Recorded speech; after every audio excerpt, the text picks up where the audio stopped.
Patna shelter home से फिर 4 नाबालिग लड़कियां फरार हो गई है। खिड़की में दुपट्टा बांधकर चारों लड़कियां भाग गई। इस मामले में केस दर्ज हो चुका है।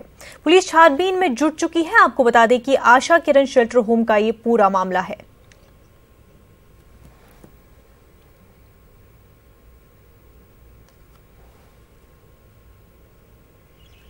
राजधानी पटना के आशा किरण शेल्टर होम से 4 नाबालिग युवतियां फरार हो गई हैं और यही वो शेल्टर होम है जहां पर जो आप विंडो देख रहे हैं, विंडो से ये बंधी हुई साड़ी है और बिल्कुल फिल्मी स्टाइल में जो युवतियां हैं वो यहां से भागी हैं।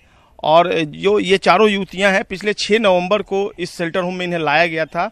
रात तकरीबन 2 बजे वो इस तरीके से फरार हुई हैं और फिलहाल इस पूरे मामले को लेकर पुलिस भी यहाँ पहुंची हुई है और मामले की छानबीन की जा रही है। जो सिस्टर हैं, मैडम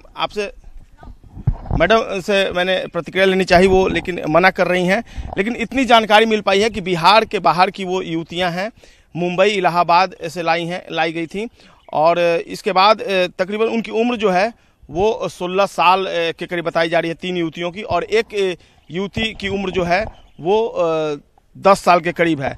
तो बिल्कुल अभी पूरे मामले को लेकर पुलिस पहुंच गई है, छानबीन भी कर रही है, लेकिन कुछ ट्रेस नहीं मिला है। पाटलिपुत्र जंक्शन के अलावा पटना जंक्शन पर भी छानबीन की जा रही है और पुलिस अपने तरीके से पूरे मामले की जांच कर रही है। लेकिन एक बड़ा सवाल उठ खड़ा हुआ है कि आखिरकार शेल्टर होम की सुरक्षा जो है वो क्यों लगातार सवालों के घेरे में है, क्यों युवतियां फरार हो जा रही हैं, कौन सी ऐसी परिस्थितियां होती हैं कि उन्हें वो भागने को मजबूर करते हैं। बहरहाल अब इस पूरे मामले में पटना पुलिस किस निष्कर्ष पर पहुंचती है, इसके लिए हमें इंतजार करना होगा। लेकिन एक बार फिर से इस घटना ने पुलिस महकमे में सनसनी फैला दी है।